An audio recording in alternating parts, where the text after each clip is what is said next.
imos continuar con un panel de expertos e expertas en proxectos de comunicación desenvoltos dende o terceiro sector da comunicación.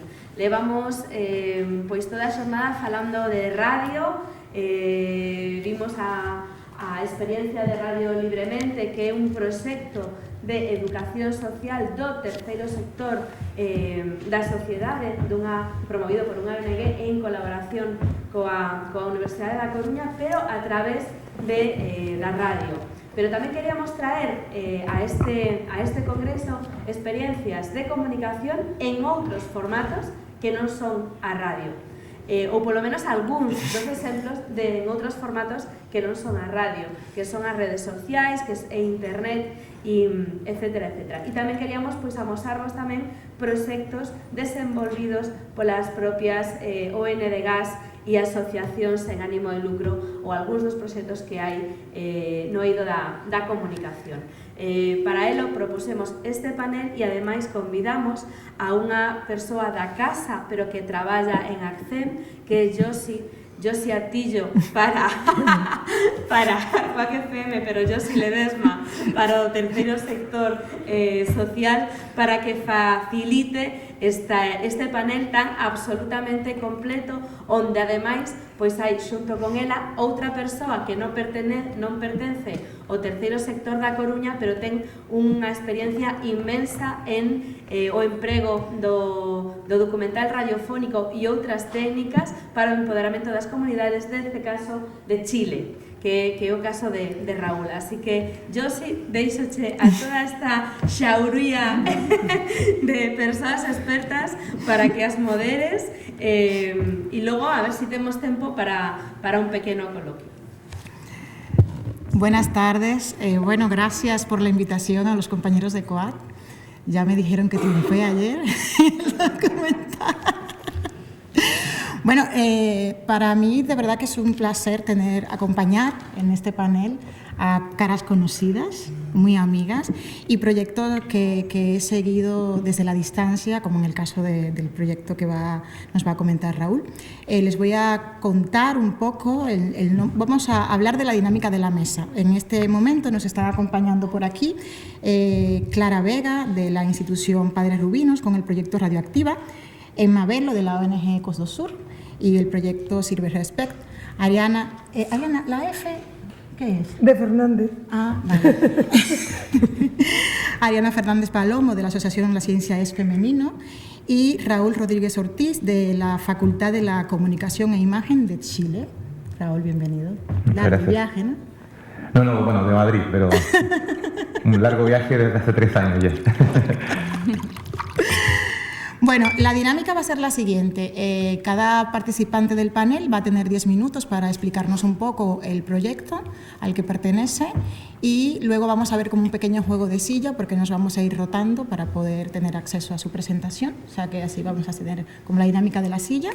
Y una vez terminadas las presentaciones, entonces las personas que están aquí van a poder hacer sus preguntas, incluso los panelistas pueden hacer preguntas entre ellos. Y nada, pues les voy a presentar así ya formalmente a mi compañera Clara, que es integradora social, colega de la institución Padres Rubinos, es licenciada en periodismo, colega, y desde hace unos años lidera el proyecto Radioactiva. Cuéntanos, Clara. Pues buenas tardes a todas y todos. Pues bien, como dijo Josi, vengo para hablar un poco del proyecto de Radioactiva, ¿no? Bueno, la charla quise denominarla un poco la radio como herramienta de inclusión social, porque es lo que hace Radioactiva. Es un programa que empezó en el 2015 y bueno, ya llevamos 7 temporadas y vamos por la 8ª. Lo hacemos desde el albergue Padres Rubinos, de la institución benéfico-social Padres Rubinos, y bueno, a día de hoy, ya dije 7 temporadas, más de 200 voces pasaron por los micros de Quack y alrededor de 120 programas llevamos emitidos. O sea, es una barbaridad, ¿no? ¿Cómo nació la idea? Pues la idea nació desde un videoforum que hizo un compañero poniendo el documental de la Radio Colifata, una radio que hacían en un centro de salud mental.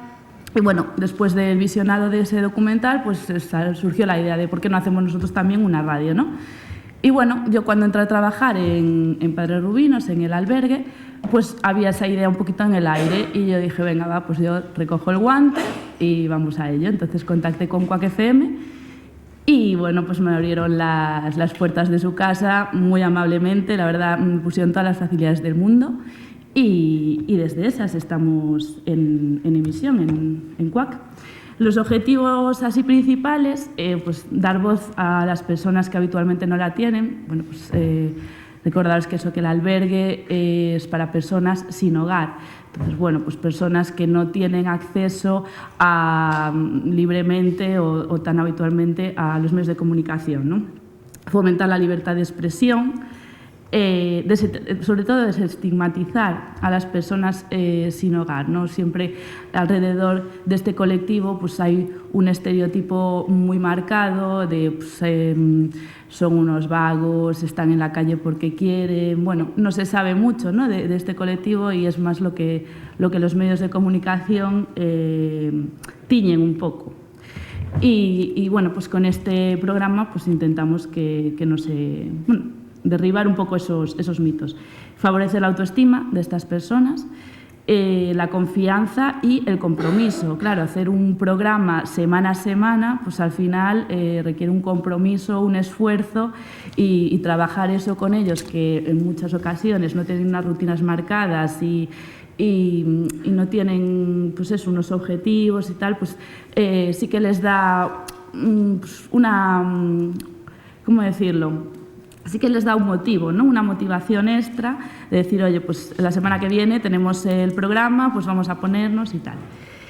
Y ser una herramienta de cambio en la sociedad y en las personas. En la sociedad porque escuchan a personas pues eso, que viven en calle o que no tienen hogar o que hace mucho tiempo que están desarraigados de la sociedad. Y a ellos pues eso les sirve para un montón de cosas. Las características así del programa es un magazine de variedades. Quisimos hacer un magazine así más de contenido generalista, ¿vale? Huyendo un poquito de la sensiblería, de los sensacionalismos, ¿vale? Entonces un programa normalizado.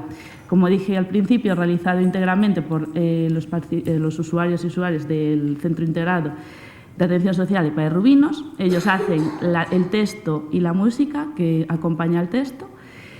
Y, bueno, otra característica, como ya dije antes, la libertad de expresión, por supuesto, hay una libertad absoluta de los contenidos, siempre y cuando respeten, pues eso, los derechos humanos y, bueno, y que se hablen de cosas coherentes, ¿no? Y la explotación de sus habilidades, de sus gustos, de sus aficiones, pues eso, personas que algunos son músicos incluso y cantaron. Bueno, un montón. No me voy a extender mucho más, ¿no? Pues no. Vale, la metodología, nada, elaboramos un guión en la sala de ordenadores de allí del albergue, hacemos allí el taller de radio, ellos eligen sección, texto y escriben el texto, yo les apoyo con el texto y la música que les acompaña y cada miércoles emitimos en directo en Quack FM. A las 6 de la tarde, ya os lo voy diciendo, que empezamos la semana que viene.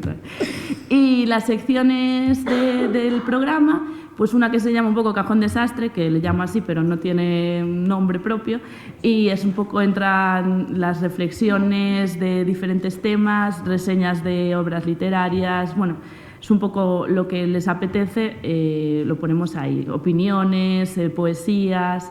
Luego está la sección de deportes, la de Todos por Igual, que son entrevistas tanto a otros usuarios o usuarias, trabajadores, voluntarios del centro, como personas de fuera. Pues incluso entrevistamos a Luis Beira, que el chef de Alboreda Beira, entrevistamos a Huelves, bueno, entrevistamos a algunas asicas famosas y luego entrevistamos a Josi, entrevistamos a personalidades de Coruña y bueno. Y luego Luces, Cámara y Acción, que es la de cine, Sabor de Bocas, que es gastronomía, y En Ruta, que es la de viajes. Y ya os digo, cada uno elige una sección y se pone Vale, y antes de las conclusiones, quiero que escuchéis unos audios, porque lo que os digo, está todo hecho por ellos, entonces, ¿quién mejor que ellos para deciros pues lo que sienten y lo que significa para ellos hacer el programa? Una experiencia, una aventura, un poco amedrentado al principio, pero nada, después salió la cosa bien, surgió sobre la marcha bien. Me animó mucho, en principio iba con mucho miedo, pero después iba encantado, vamos, y bueno, maravillosa, una experiencia maravillosa. Lo que más me gustó fue quitarme el miedo, los miedos que tenía de hablar para los demás y bueno, y compartir con los compañeros, que también tienen mucho que decir. El hecho de que uno se reafirma, pues, de que independientemente de que todos tenemos una lucha interna, pudiste expresarla en un medio importante como es la radio, y eso te reafirma, pues, de que bueno, si hay quien te escuche y... Nunca pensé que pudiera cantar unas canciones en directo y que me estuviera escuchando la gente así, o sea, que fue una experiencia, pues, para mí, o sea, alucinante, porque nunca había vivido eso. Me impactó eso, sobre todo, la facilidad, que no es tan... O sea, es una cosa que te la tienes que tomar en serio, pero que es una cosa asequible a cualquiera. Me entusiasmó, me hizo sentirme muy confiada y entusiasmada, sí. Todas las temporadas en las que participé pues fueron muy buenas. Recomiendo hacer la experiencia, aunque sea algo, al menos una vez, pues de probar la radio aquí en el albergue, que es espectacular. Es apasionante, se me ponen los pelos de puntas. Mira, eso de pensarlo es apasionante. Recuperar la autoestima, darte cuenta de que podías volver a pensar, a trabajar con la cabeza, darte cuenta de que estabas equivocado, de que seguías siendo una persona válida. El cosquilleo que te produce el desarrollar un tema del que en principio pues tienes una idea predeterminada o ya tienes prejuzgada, y después bucear, investigar, leer y ver que sales con otra idea totalmente distinta. Creo que es impensable que una persona que está en una situación de sin hogar en un espacio de tiempo muy corto esté haciendo un programa de radios. Tienes la satisfacción de haber hecho algo nuevo, algo diferente, algo que a priori decías, bueno, yo esto no lo voy a hacer nunca, no voy a ser capaz de hablar así lo que he hablado, ni de decir lo que he dicho. En principio un poquito de nerviosismo, ¿no? Porque siempre tienes esa cosa de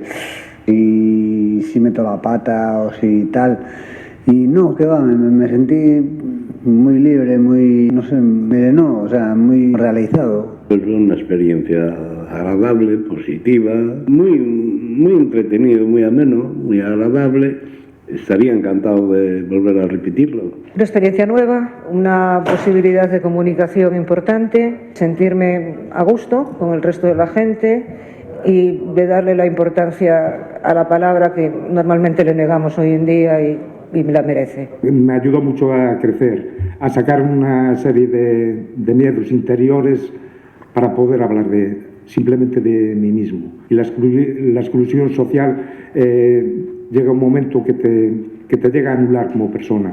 Eso ya depende de un proceso interior de uno solo. Y para mí la radio fue un crecer, un día a día. Llegué allí casi sin articular palabras. Hoy en día necesito cada semana escribir algo, hablar algo. Para mí es algo muy importante, me hizo crecer como ser humano. Una cosa muy bonita, interesante, que te desconectas tú misma de la cabeza, pues me marcó porque es algo que no se puede explicar, hay que hacerlo porque es una cosa que lo llevas dentro, de emoción.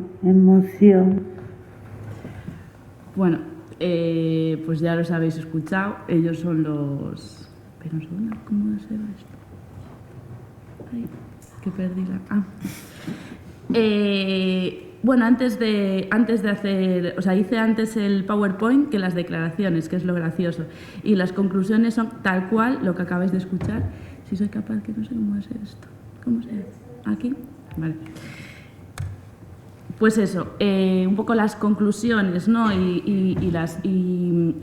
Lo que Radioactiva supone para las personas que lo hacen, pues es un proceso de cambio en la persona absoluto.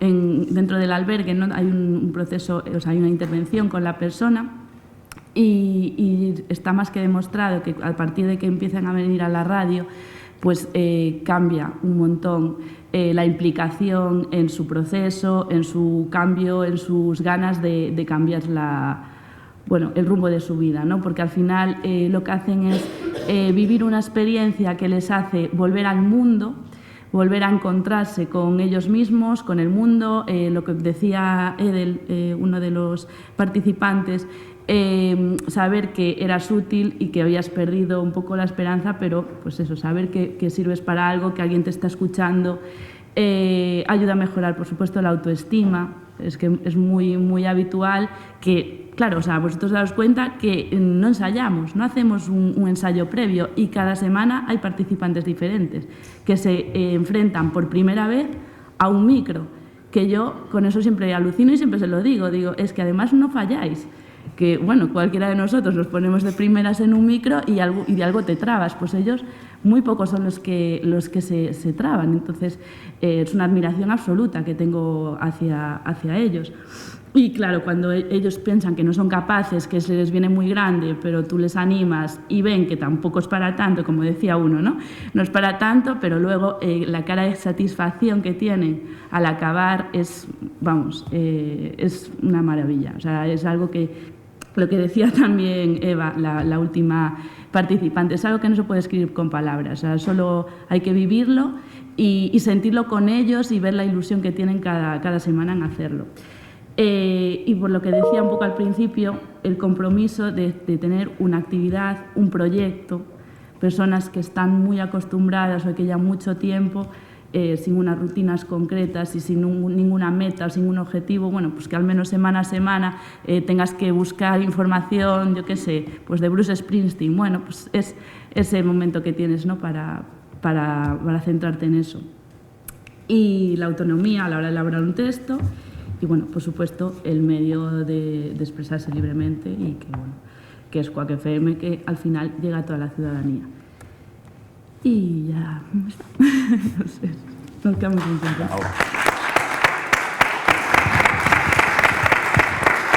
Bueno, muchas gracias. ¿Sabes que acabo de recordar que conocí las instalaciones de Quack por la invitación a Radioactiva? Ah, la primera entrevista. Qué fuerte. Sí, sí. Bueno, mientras Clara le da paso a Emma para la siguiente ponencia, sí, que estamos aquí. Nada, recordarles que este Congreso Internacional de Alfabetización Mediática que organiza Quack, el día de hoy tiene una importancia doble, ¿no? Por la celebración del Congreso que nos trae aquí y también por ser el 25N, una fecha tan señalada y que curiosamente, bueno, pues somos mujeres que estamos aquí trabajando por esa palabra que parece una utopía, el empoderamiento, ¿no? Esa palabra que se dice tan rápido, que se dice tan fácil y luego vienen y sacan campañas publicitarias para defendernos y que no podemos hablar en mallas ahora, en la calle. ¿Por qué provocamos? Es que... No deberíamos, pero... 2022. 2022. Isa, creo que te vamos a necesitar. Día 2. Ah, acá. Okay.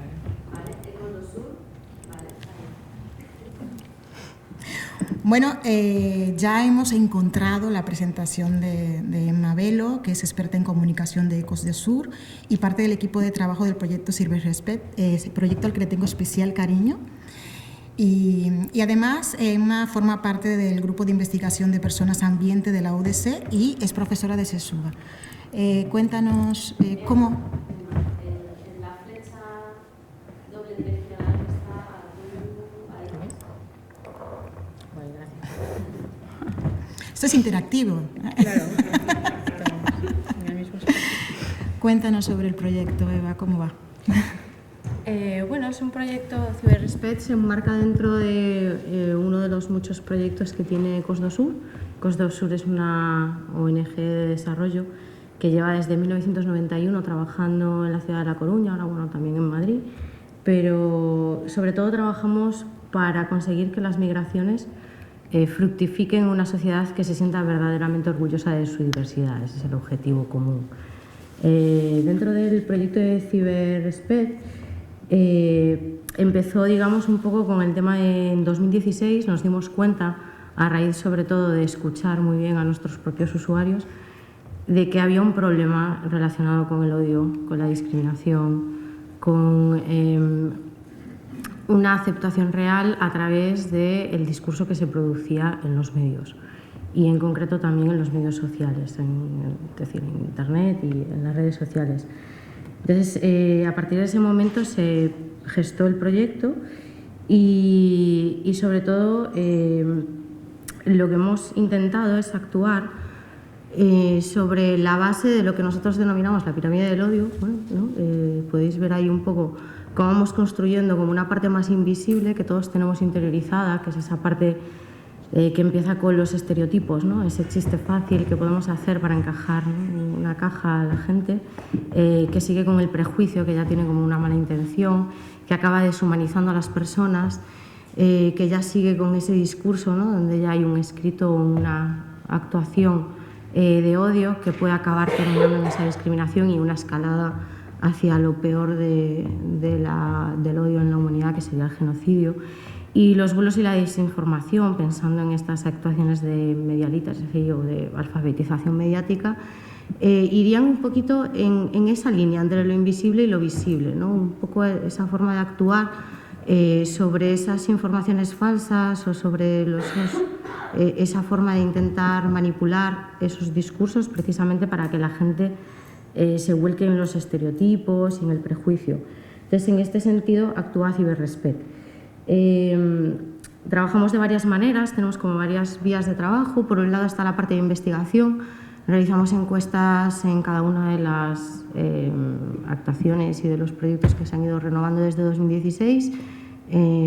Este año estamos empezando a sacar ahora con el 25 los resultados de discriminación, por ejemplo, con la mujer. Unos datos bastante preocupantes, la verdad. Tenemos un 8% de mujeres que aseguran sufrir violencia física y 9 de cada 10 se han sentido discriminadas de alguna forma, incluyendo eso, pues el discurso y el trato que reciben a través de la comunicación, también discursos políticos. Después también creamos herramientas pues, más físicas o tangibles, como pueden ser guías, para que la gente entienda cómo manejarse a través de los medios, cómo descubrir qué es eso de las noticias falsas. No me gusta llamarle noticias falsas porque una noticia tiene que hablar de la verdad, ¿no? Pero esos bulos, ¿no? Y guías un poco para que esos propios usuarios que tenemos también en ECOS se puedan convertir un poco en ciberactivistas, intentar actuar y dar la vuelta a esa situación negativa de odio. Por lo tanto, también nos lleva esto a la otra parte que tenemos, que es la capacitación. Trabajamos a través de formaciones a niveles desde colegios, institutos y ya universidades también a profesionales del sector que trabajan en el tercer sector o en general en trabajo social o incluso también periodistas, medios y por supuesto también los propios usuarios, ¿no? Ya quizá más enfocado a sus derechos o a cómo combatir y detectar que están sufriendo esa discriminación, pero dentro de la capacitación para la alfabetización mediática, sobre todo en centros o instituciones educativas. Dentro de esa capacitación también entra la parte más de activismo, que es un poco lo que estamos en las últimas ediciones del programa, fomentar cada vez más, colaborando con otras entidades, buscando también la ayuda de expertos de manera interdisciplinar, es decir, tenemos desde miradas sociológicas, psicológicas, de periodistas, profesionales del derecho también, e intentamos buscar un poco esa colaboración de todas las partes que pueden estar implicadas en lo que puede acabar siendo el discurso de odio y hacer entender muy bien a través de las redes cómo funcionan esos mecanismos de la emoción que intenta involucrarnos como en un bando, ¿no? Unos contra otros y yo pertenezco a mi bando y los otros pertenecen al otro y al final es muy fácil que aquello que repite lo que yo creo y lo que yo pienso puede ser verdad, aunque realmente no lo sé, esté siendo una manipulación para movernos hacia ese lado. A través de eso pues, se realizaron varias campañas en redes, por ejemplo tenéis aquí el ejemplo de la de hashtag libre de rumores, que trabajamos desde la entidad también con usuarios y que resonó bastante en redes y que la idea es un poco presentar esas narrativas alternativas que consigan presentar las realidades de otra forma, siempre intentando desde lo positivo, ¿no? Porque al final cuando nos enfrentamos al bulo o al odio o a lo negativo, como diciendo, no, eso es mentira, parece que refuerzas la mentira todavía más, la repites y es peor casi.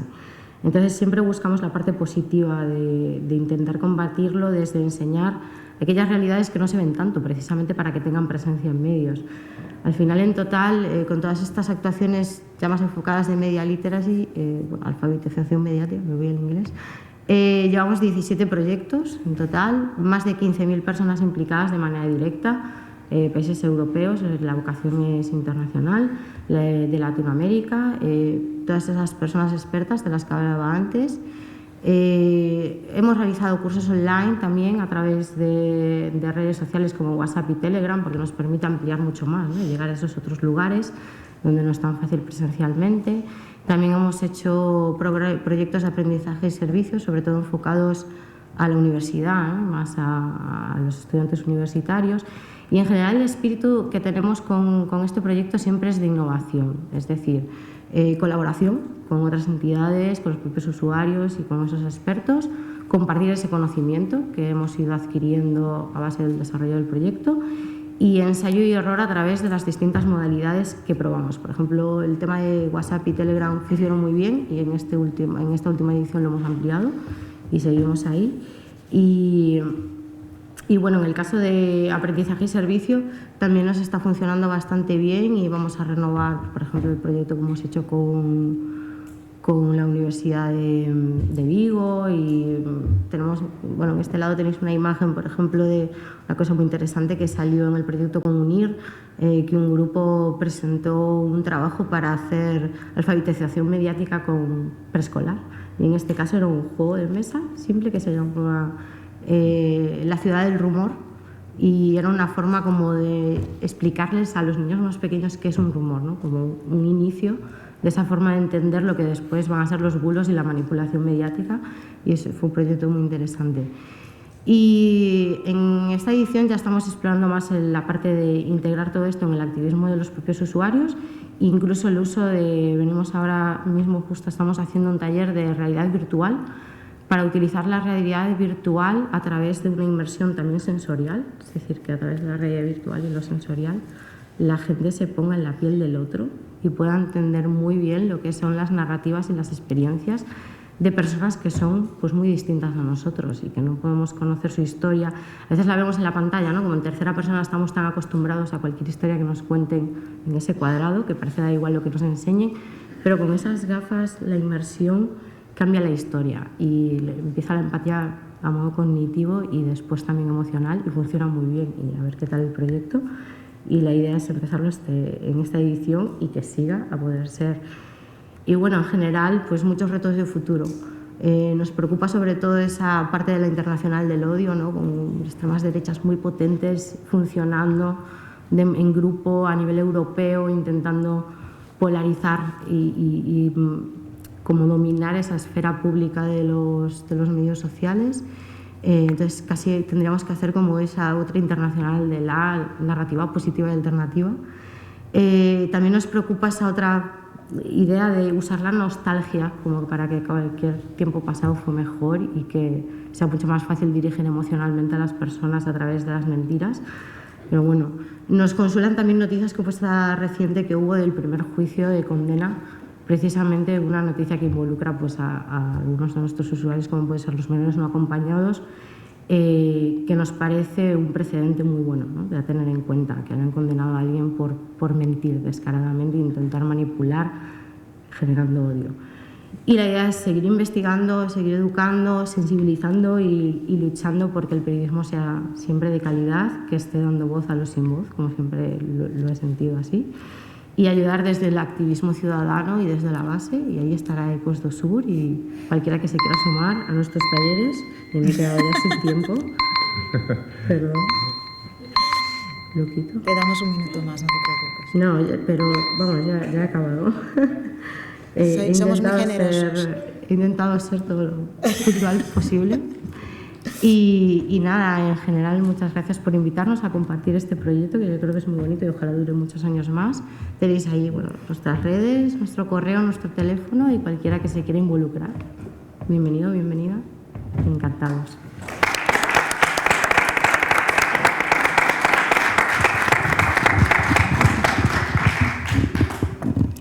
Pues todas las personas que quieran hacer una pregunta a Emma luego de las presentaciones, pues vamos a tener ese espacio, que seguro que habrá más de una. Y vamos con otra de la casa.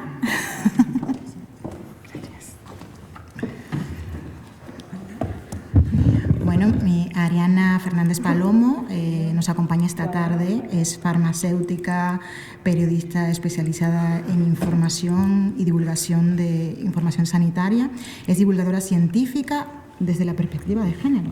Sí. Y nos vienes a hablar de la ciencia es femenino. Sí, muchísimas gracias, la verdad que interesantísimo. Gracias al auditorio y la verdad es que todo lo que estáis contando es motivador, pero no me voy a extender. Me imagino que cuando os estaba escuchando, la audiencia pensará, pero las científicas o la ciencia necesita voz en los medios comunitarios y una asociación propia. Sí, probablemente la ciencia ya tenga su voz, la ciencia sí, pero las mujeres en la ciencia son como las que nos faltan hoy, que celebramos el Día contra la violencia contra las mujeres. Las que no están, no están, y la mayoría de las científicas tampoco salen. Y os voy a poner una muestra, para muestra un botón, además poderosísimo. Te lo contaba antes de entrar, yo sí. Me dejó con la incertidumbre. Y voy a contarlo ahora. Vosotros sabéis quién descubrió la penicilina, ¿verdad? Lo habéis estudiado todos, más o menos. Por ahí los que somos un poco viejitos en EGB y los actuales. Bueno, Fleming, ¿verdad? Bueno, el resto de los antibióticos, como las tetraciclinas, yo soy farmacéutica, perdonad, y que diga palabras, también han sido inventados. Pero la tetraciclina tiene nombre cristiano. Sí, bueno, ¿te refieres a marcas comerciales? Sí. O sea, por ejemplo, la penicilina que la inventó, aquí la venden, por ejemplo, como Aumentine.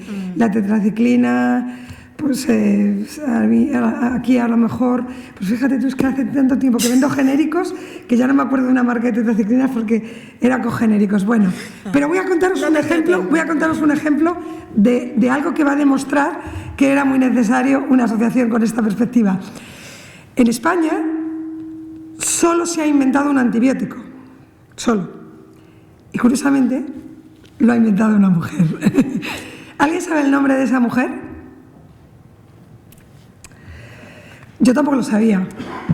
Y me pasa con montones de cosas. Cuando empezó la asociación, yo pensé que, como todo el mundo, que había 5 o 6 mujeres científicas y que el resto no lo eran porque realmente no les habían dejado ser. Bueno, la historia de la ciencia, cuando profundizas, se sumerge en 3000 años antes de nuestra era cristiana. Es decir, hay científicas de muchísimo antes, como no podría ser de otra forma. Pero no me voy a parar en eso. Se llamaba Sagrario Mochales, la mujer que descubrió, y ahí sí que te voy a dar el nombre comercial, descubrió la fosfomicina, que es el genérico, pero quien haya tenido una cistitis, estoy completamente seguro que ha tomado sobres de Monurol. Bueno, pues los sobres de Monurol los descubrió una científica. Este es un ejemplo claro de que no hace falta... Tenía que ser mujer, ¿eh? Sí. Haber estado, de verdad, y os agradezco mucho este ejemplo, porque a veces cuando vamos a este tipo de conferencias dices, pero esto no son gente excluida, son tremendamente excluidas las mujeres científicas. Os estoy contando algo que no conocéis y que no se cuenta.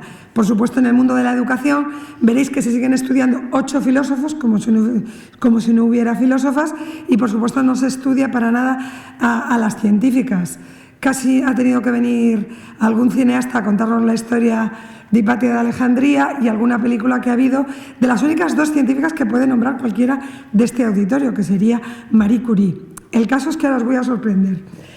No solo se conviene hablar de ciencia con perspectiva de género, sino que es que vais a alucinar con la cantidad de nivelazo que hay de científicas en Galicia, que se habla de territorio y de lo local, y de cómo exportamos. Con lo cual, la asociación se ha convertido en un lugar donde, en principio, promovíamos ese acercamiento a ciencia y ese acercamiento con perspectiva de género, que asumimos cuando empezamos en Quack FM a hacer el programa que no lo iba a escuchar nadie, porque era como deporte femenino, bueno, o fútbol femenino, o ciencia, que ya es minoritaria, y encima femenino. Dijimos 2 ratones, los que lo hacen. Bueno, pues hemos descubierto, una vez que nos hemos olvidado de la perspectiva de género, que algo que no habíamos pensado al principio. Es que tú y tu madre. Claro, exactamente. Bueno, pues llegamos a descubrir que tenía otra función que la he tenido aquí que apuntar, que es que gracias, y también ellas eran reticentes a venir, porque la mayoría lo ha explicado, o no sé si lo ha profundizado nuestra compañera antes con lo de lo que está enterrado y los estereotipos. La mayoría de las propias mujeres científicas tienen 2 síndromes. La que ha llegado muy lejos, muchas de ellas tienen el síndrome de la abeja reina, pero sobre todo se da muchísimo el síndrome de la superviviente. Y es, como yo he llegado, perdona, iba a utilizar una palabrota, aguántate tú y lucha por llegar y empújate codos, que yo no te voy a ayudar a llegar. ¿Qué hemos descubierto con la asociación y con el programa? Que es que se trabaja muy bien en red y que la ciencia que necesita de lo colectivo, gracias al conocimiento de tanto talento, han empezado a trabajar en red. Una de las cosas que veis aquí que hay ciencias sociales, porque mucha gente se piensa que las ciencias son solamente las lógicas, las de la salud o las ciencias naturales, pero el método científico es el que utiliza cualquier investigador, y por eso tenemos a sociólogos, antropólogos, geógrafos, historiadoras que utilizan el método científico. ¿Y qué ha ocurrido? Pues lo que siempre ocurre cuando le pones un micrófono o haces cosas con gente con mucho talento, que se genera una energía tremenda y que se producen muchísimos eventos y cosas cruzadas.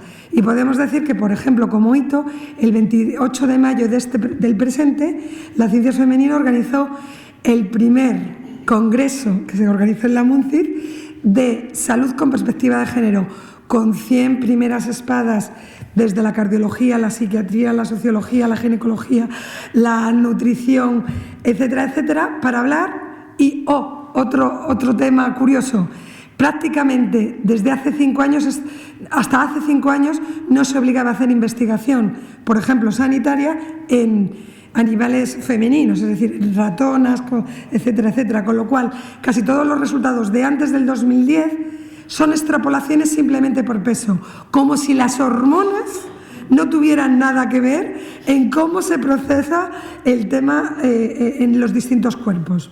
Claro que todos somos distintos, incluso dentro de la masculinidad.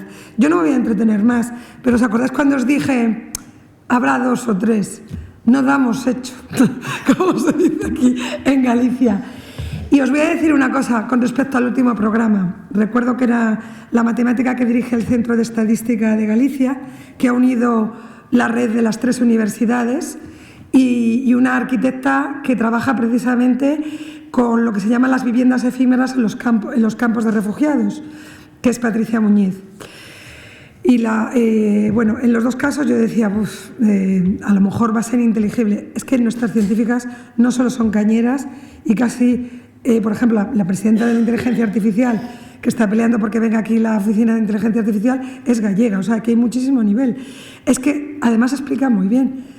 Lo cuentan fenomenal, son grandes comunicadoras, y dirás tú, ¿y cómo no? Ya, pero es que encima da gusto escucharlas. Hace mucho tiempo que se me olvidó que estaba entrevistando a mujeres, estudio a seres humanos que tienen muchísimas cosas que decir, y lo que me pregunto y lo que nos preguntamos desde la asociación es, ¿no se dan cuenta los medios generalistas que están obligados a contar la diversidad y lo interesante y a traducir y hacer cercano lo que ocurre en el mundo y a interpretarlo, que se están perdiendo un montón de personas que aportan un montón de cosas y que nos permitirían conocer mejor? Porque yo lo voy a dejar aquí, algunos sois gallegos. Hace mucho tiempo que la Facultad de Física suelta más o menos 60 físicos cada año y aquí solo se entrevista al mismo físico, siempre al mismo. Ahí lo dejo. Lo dejo para los chilenos y lo dejo para los que sean de otros lugares. Por eso digo que no hay solo que buscar las exclusiones y las faltas de voz en los lugares obvios, como puede ser el ejemplo de la cárcel o como puede ser el ejemplo en el Padre Rubinós de gente que realmente se ha quedado hace tiempo excluida.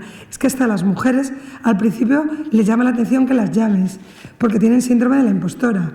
Nunca se encuentran preparadas, que yo muchas veces voy en contra del propio Quacky y digo, hombre, que no es la SER, que no se... Vente, que me lo vamos a pasar bien. Y yo ahí insultándonos a nosotros mismos, como para quitarle hierro para que vengan, porque tienen síndrome de la impostora, que luego es verdad... Claro, que luego al final se ha convertido en una red, se ha convertido en una casa común y al final las científicas que están desde Sydney hasta cualquier sitio se ponen, hoy por ejemplo que me la presentó Chusa de la Senior que está por aquí, María que es enfermera en Mozambique, me acaba de mandar la manifestación contra contra la violencia de género contra las mujeres, porque nos escuchan en Mozambique siempre los programas, porque es una forma de unión, pero nos escuchan, ya digo, en Australia y en otros sitios, es una maravilla, hemos hecho red. Así no te que me enrolles, ¿eh? Yo ya he terminado, ¿eh? Yo ya he terminado.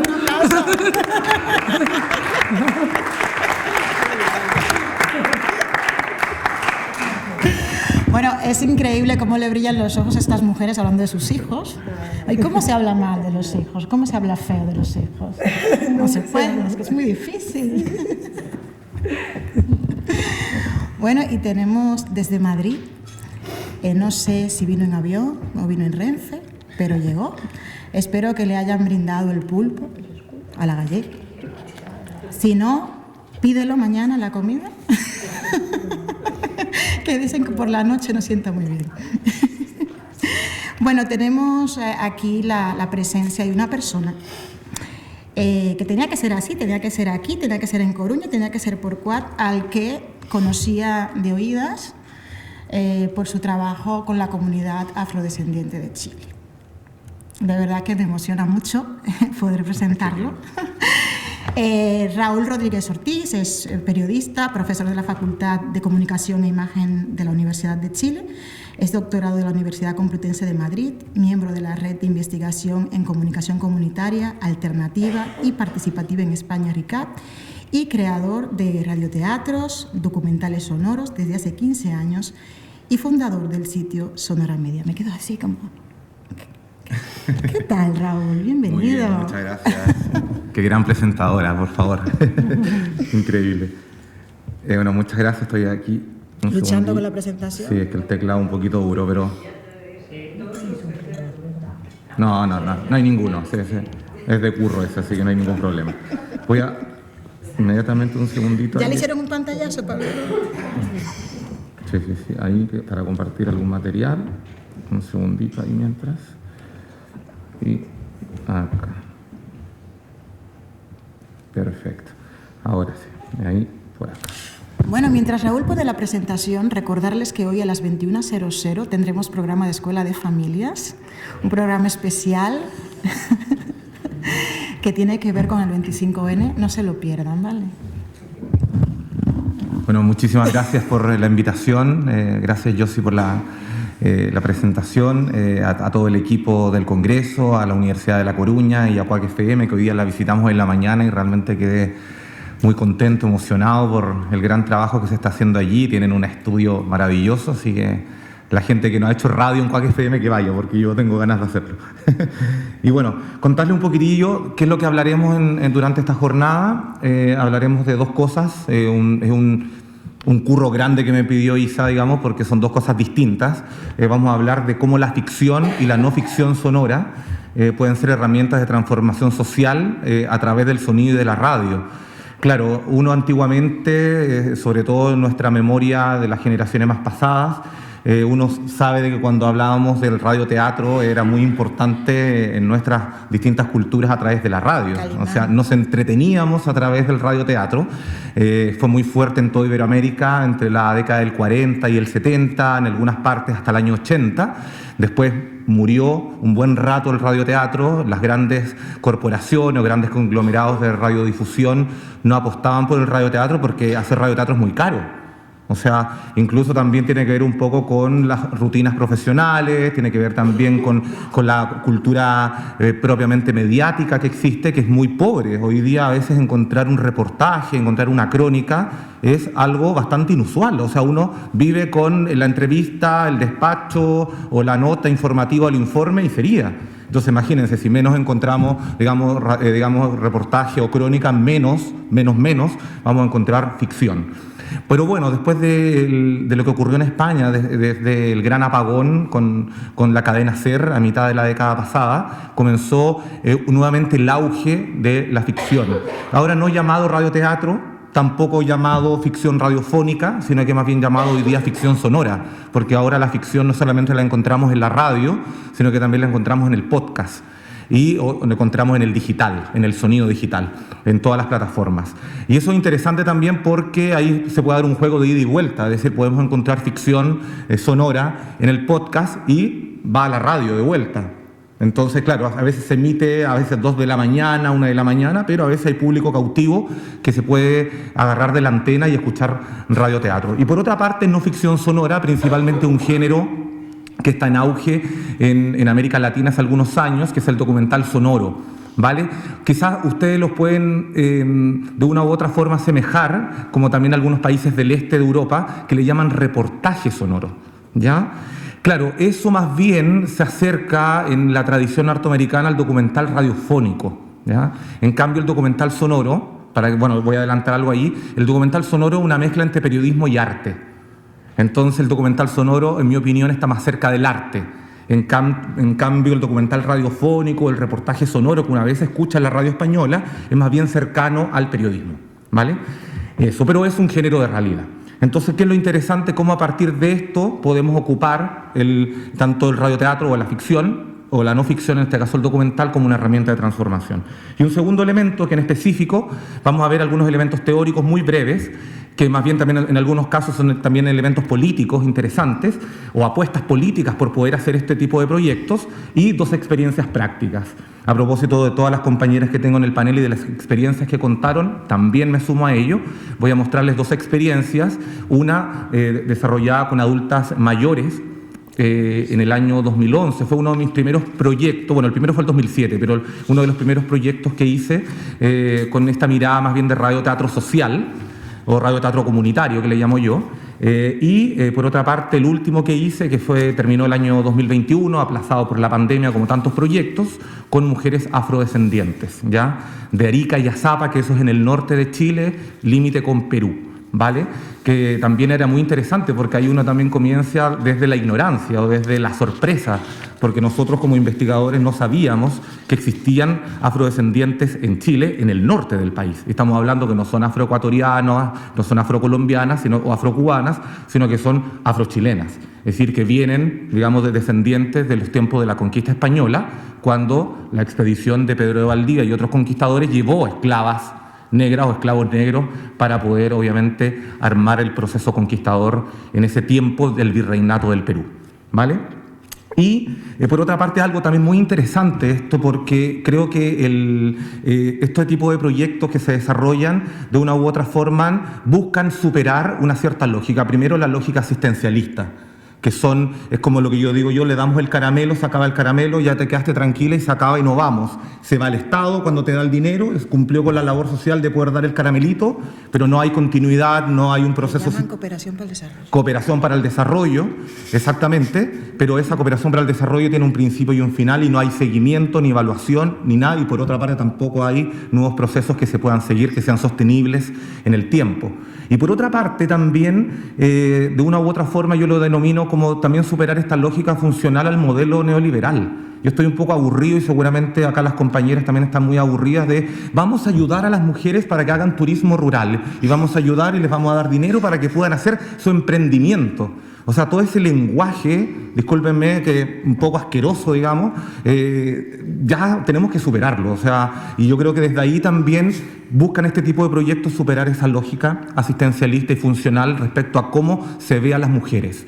Acá también hay otro dato que también viene a de una u otra forma a confirmar lo que decía la compañera anterior, es que hace muy poco salió el informe de monitoreo global de medios.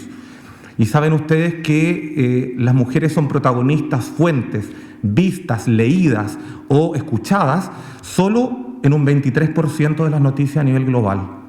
Es decir, nada. El año 95 era el 13%. En 15 años estamos en el 23%.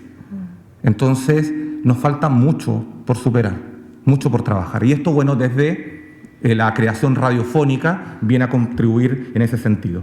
¿Vale? ¿Por qué hacer ficción sonora? Porque hoy en día estamos muy ávidos de poder conocer historias y buenas historias. Lo que nos ha permitido lo digital es que tenemos una sobreoferta de contenidos de todo tipo para lo que queramos, pero lo que sí estamos siempre tratando de buscar son esas buenas historias que nos enganchan. Y lo que tiene hoy día el sonido digital es que son procesos inmersivos. Nos ponemos los cascos y empezamos a navegar con esa historia. Entonces podemos encontrar esas buenas historias. Hoy día el usuario de podcast o el usuario digital se caracteriza por dos cosas, principalmente por buscar y seleccionar aquellas historias que les gustan y que de una u otra forma les conmueven. Es decir, se dan el tiempo, nos damos el tiempo por buscar y seleccionar esa historia en toda esta sobreoferta de contenidos digitales. Por lo tanto, ahí también hay un elemento interesante. Otra cosa, ¿por qué hacer ficción sonora? Porque la radio tradicional es muy aburrida. O sea, todavía las empresas radiofónicas de los grandes conglomerados nacionales e internacionales no se han ayornado, todavía están en un proceso de transformación, en algunos casos muy lenta, en otros casos un poquito más rápido. Quizá, bueno, Podium Podcast ha sido pionero y se ha tomado como modelo en España y en América Latina para poder avanzar en ese sentido, pero en general estamos muy retrasados respecto a aquello.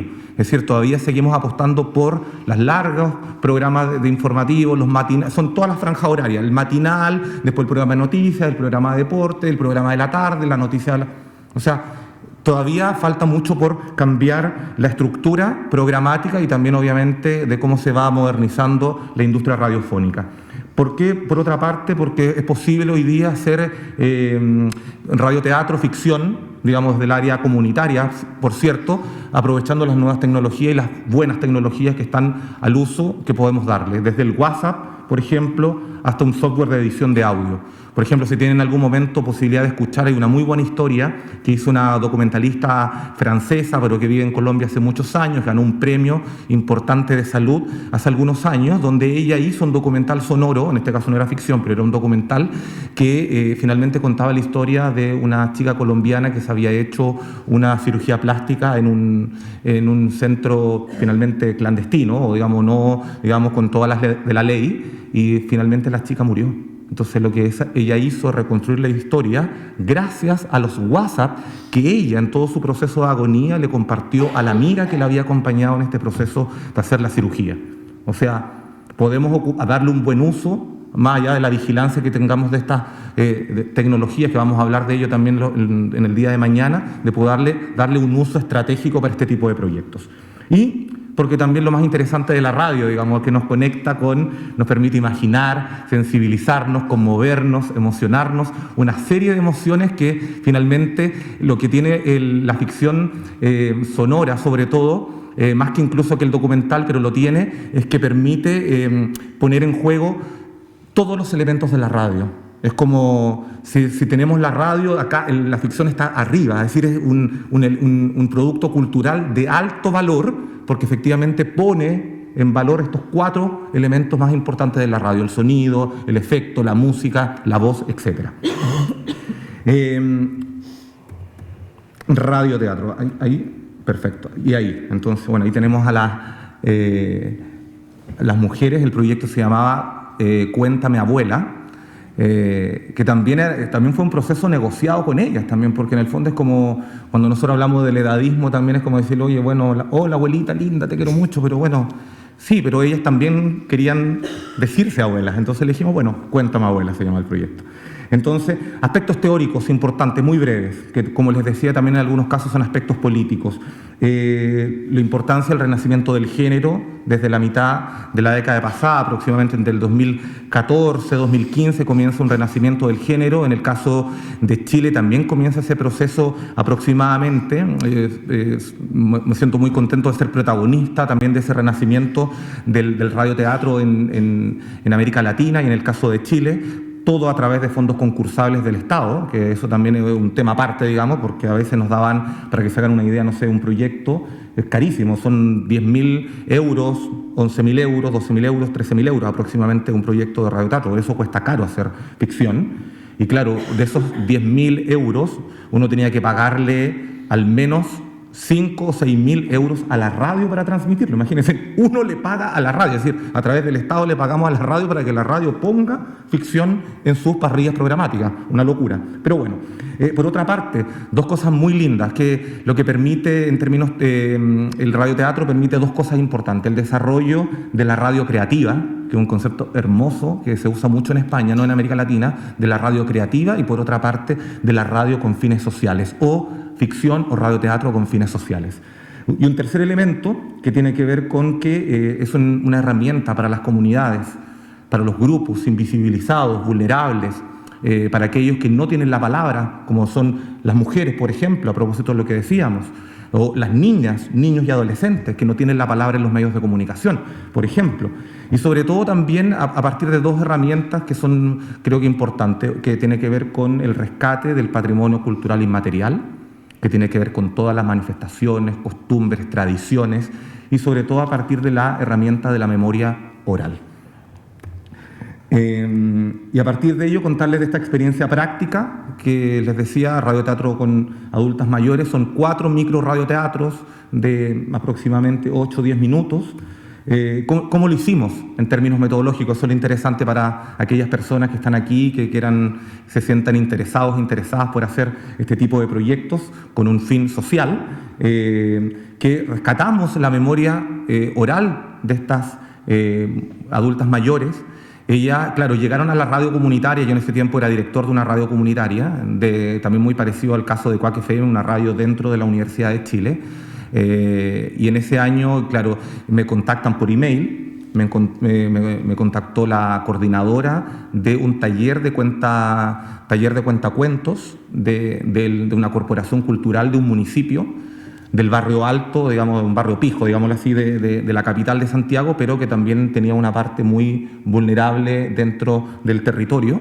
Me contactan y decidimos hacer un radioteatro. Entonces, ¿qué es lo que hicimos? Entrevistamos a las abuelas, recogimos sus historias de lo que recordaban ellas a partir de los mitos latinoamericanos. Por ejemplo, uno es La Llorona, muy famoso, también quizás lo es en España, no lo sé, y también de algunos mitos populares nacionales que eran propios del territorio que ellas, imagínense, estamos hablando de mujeres entre 60 y 85 años aproximadamente. Raúl, se va a ver que tengo trato de favor contigo con el tiempo. Vale, bueno, no voy a poder contarlo todo, entonces, pero...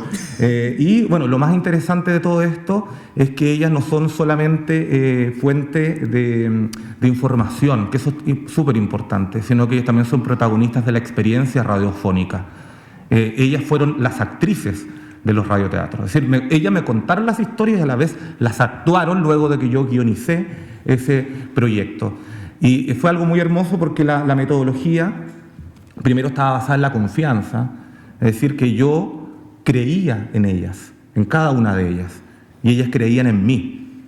Sobre todo porque muchas de ellas no sabían leer y escribir, al menos 2 o 3. Y por otra parte, si nosotros queríamos, a propósito de superar esta cosa asistencialista, si yo quería que actuaran y yo las hacía leer a los 85 años, que nos va a pasar a todos, no va a decir equipo multidisciplinar No, o sea, yo quiero que ellas actúen. ¿Y por qué? Porque lo pueden hacer, porque yo confío en ellas. ¿Y cómo lo trabajamos? A partir de la recordación del mensaje. Es decir, yo le iba diciendo el texto y ellas iban grabando. Y como es la magia de la edición, como saben algunos compañeros acá de la radio, permitió que salieran los radioteatros. Voy a ponerle un pedacito chiquitito para que lo escuchen en descargas. Acá. Un pedacito pequeñito. Ya, chiquillas, miren cómo me quedó esta alfombra. A ver si el próximo martes me enseñas a trabajar en telar. Tú, Juanita, a ver si me enseñas a hacer unos cestos de totora. Incluso los podemos vender en la feria del pueblo. Nos iría re bien, chiquilla.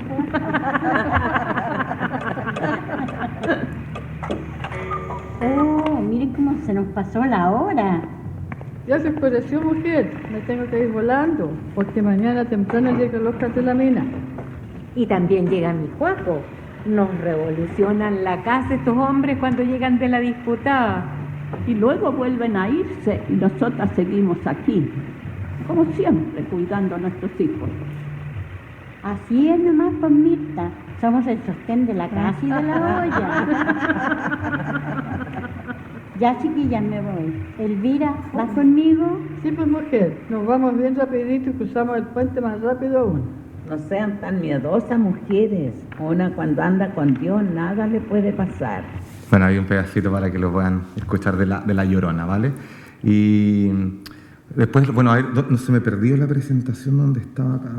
Aquí, exacto. Y, bueno, no tengo más tiempo, pero quería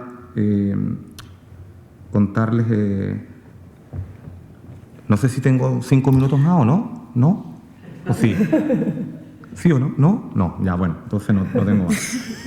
Pero bueno, entonces lo voy a terminar con algo que me faltó toda la mitad de la presentación, lamentablemente, pero era contarles también de un poco del género del documental sonoro, ¿vale? Que es un género de realidad que creo que, bueno, lo resumo en 3 cositas pequeñas. Uno, que tiene el valor de ser un género que hoy en día es un género de autor, así como lo es un documental audiovisual.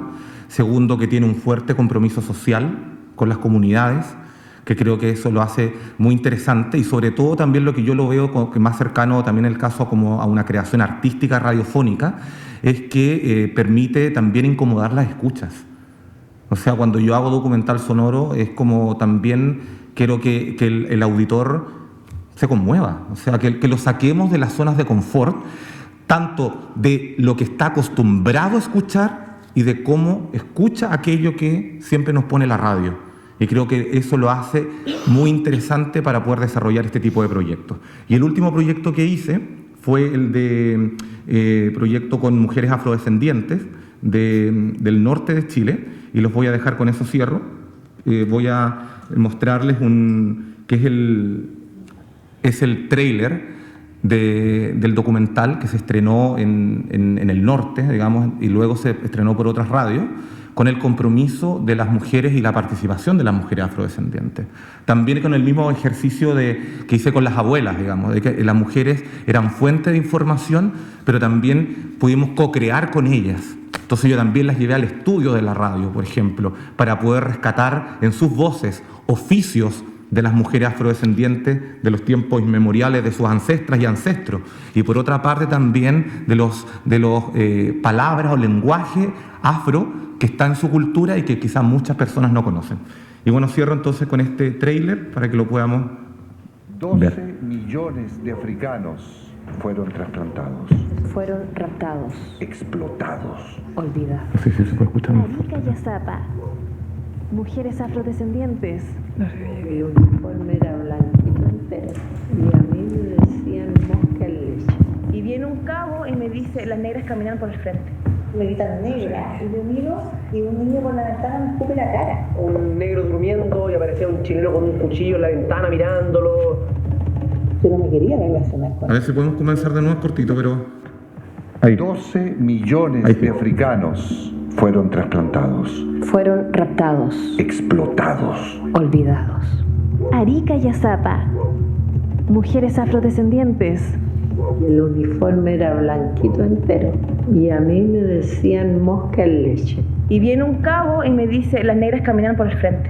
Me gritan negra. Y yo miro y un niño por la ventana me escupe la cara. Un negro durmiendo y aparecía un chileno con un cuchillo en la ventana mirándolo. Yo no me quería relacionar con ellos. Yo no quería ser negra. Se le pregunta al presidente Ricardo Lagos que si habían negros en Chile. Él dice, no hay negros en Chile, se murieron de frío. Entonces nosotros nos paramos y nos mostramos y ahí él dijo, bueno, estaba equivocado. Hasta que reviente agua colorada. ¡Tumba, Carnaval Morena! El cuerpo me pasa algo cuando escucho los tambores. Eso tiene que ver con algo que está dentro de nosotros, muy dentro, y que no lo hemos sacado. Si los negros apenas empiezan a sentir un tamboreo por ahí cerca, y empiezan al tiro a ponerle ritmo. Yo me siento negra, yo soy afro, es reconocer a mi padre, es dar gracias por todos mis ancestros, por mi abuela, mis bisabuelas, es reconocer todo el sufrimiento que sufrió el pueblo negro. Pronto, Bemba, un documental sonoro de Raúl Rodríguez, un proyecto de creación artística Universidad de Chile. Muchas gracias.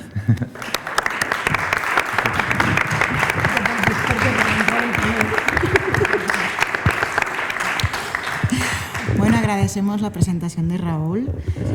Estás disculpado porque viniste de lejos. No eres de la casa, viniste de lejos, entonces te perdonamos solo por eso. Tenemos muy poco tiempo porque tenemos ya la siguiente ponencia en breve con un poquito de retraso. No sé si vamos a poder dialogar coloquialmente como nos gustaría. Pero antes de marchar, no sé si hay alguna pregunta en el auditorio. ¿Alguien quiere hacer alguna pregunta? Pues voy a lanzar yo la primera pregunta para todas las personas que están en la mesa. Una pregunta muy obvia, además, y es si a raíz de estos experimentos, de estos hijos que han parido, incluso Raúl,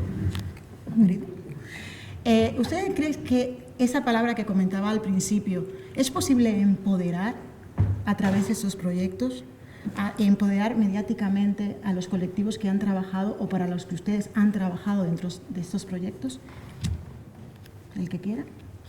Desde luego, yo estaba poniendo el ejemplo, la mayoría de las científicas no se sienten, tienen síndrome de la impostora, y a raíz de que se han encontrado en la red han empezado a tener más ganas de contar y cada vez salen más. Esto es mi caso y me imagino que Padre Rubinos clarísimamente, Padre Rubinos, ¿no? con las personas en riesgo de exclusión social con las que trabajamos y participantes del programa, cada vez que van a la radio, pues sí que tienen un empoderamiento de decir, oye, si soy capaz de hacer esto, pues voy a seguir, y cogen las riendas muchas veces de su vida, que la tenían abandonada hasta ese momento. Sí, yo creo que igual.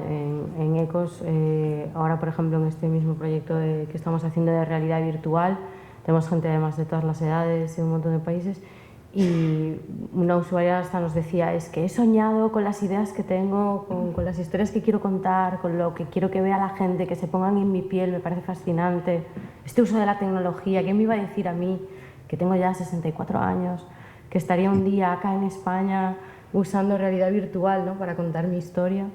Y sí, yo creo que es muy potente lo que se consigue. Sí. ¿En tu caso, Raúl? Sí, no, también, por supuesto. Yo creo que, yo lo resumo ahora cuando tuve la oportunidad de viajar a Chile en agosto, y una de las cosas también importantes que tiene este tipo de proyectos es devolverlo a la comunidad.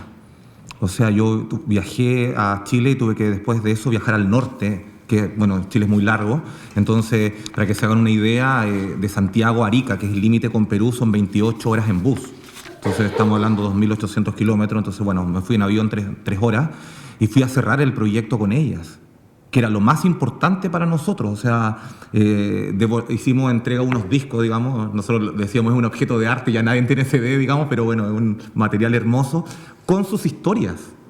Y ellas, lo que decían, nosotros no queríamos apoyar el proyecto al inicio, porque este fue un segundo intento. ¿Por qué? Porque estaban aburridas y aburridos, como muchas comunidades, del extractivismo intelectual. Que vengan los académicos científicos de no sé qué a robar sus historias y después nunca les devuelvan nada o no sepan qué se hizo con aquello. Entonces, esto de una u otra forma, a partir de la confianza, de lo que hablamos, de la participación, de la co-creación, se cierra como el círculo. Es por y para ellos. Exactamente. Y fíjate que hay una cosa, porque parece que estamos siempre en los límites de lo muy marginal, pero yo creo que cuando se están haciendo planes, por ejemplo, de sostenibilidad y se sale al rural, hablo de Galicia, que es un entorno geográfico con muchísimo minifundio y muchísimos núcleos poblacionales muy distribuidos, cuando llegan los políticos intervienen casi siempre desde un punto de vista de desarrollo económico, olvidándose de la cultura y de la comunicación, que es fundamental para vertebrar, para empoderar, para hacer que las ideas se comuniquen y de alguna forma no se esté continuamente reinventando la pólvora y que se tome conciencia en cada lugar sin llegar a ser extremo de buscar casos muy llamativos de decir es que aquí encontramos descendientes como tu caso, afroamericanos o gente que viene de muy lejos. Es que yo hablo de que sería ideal promover que eso ocurra continuamente en todos los lugares, que las asociaciones y que darle voz a la gente ocurra. Bueno, de hecho yo no lo he comentado, pero parte del grupo del equipo de la CIDIA femenino está en Ourense. Nosotros nos hemos saltado la norma casi. y aunque la radio está en Coruña... En el caso de este foro, ¿no?, que estábamos hablando de discriminación, de estar al margen, de discurso de odio, ¿ustedes no creen que hay como una cuesta empinada donde realmente las principales opresiones vienen desde la administración, desde las instituciones, con los medios de comunicación tradicionales como cómplices? Porque, no sé, a mí la sensación que tengo como espectadora es que los medios de comunicación utilizan las redes sociales para generar debate de odio. De hecho, cuando ves un titular ya un poquito carroñero, los mensajes destacados son aquellos que, oh sorpresa, maldicen, condenan y cuestionan a según qué sectores. Entonces, ¿no les parece un poco cuesta arriba? Si lo blanco no se cuenta o las cosas positivas no son noticias. Es la condena de la necesidad de la viralidad, ¿no? Cuanto más viral, más audiencia, cuanto más audiencia, más dinero. Y claro, y en este caso a mí también me ha ocurrido, digamos, de que una de mis líneas es hacer radioteatro histórico, digamos, así como lo hizo La 9 allá en Resonar, ahora también La Desbandada en Onda Color, etcétera, ese tipo de radioteatro con una mirada de derechos humanos, pero la otra mirada esta, que es un trabajo que hago con migrantes afrodescendientes sobre una línea de racismo. Y a propósito de tu pregunta, hay racismo estructural, hay racismo del Estado. O sea, cuando trabajé con migrantes peruanos y colombianos, cómo eran discriminados en Chile, o sea, imagínense esas historias de vida que hay detrás y que van desde arriba, desde el Estado hasta el racismo cotidiano que viven las personas por vestirse o por tener un color distinto de piel. Claro, por eso comento que no lo fomentan. Cuando hablan de desarrollo económico, cuanto menos voz tenga la gente, más difícil es tenerla unida. El tema es que no solamente no lo fomentan, es que lo sabotean. Lo sabotean. Y con esto, señoras y señores, despedimos este maravilloso panel con un fuerte aplauso. Muchísimas gracias, Clara, Mariana, Raúl.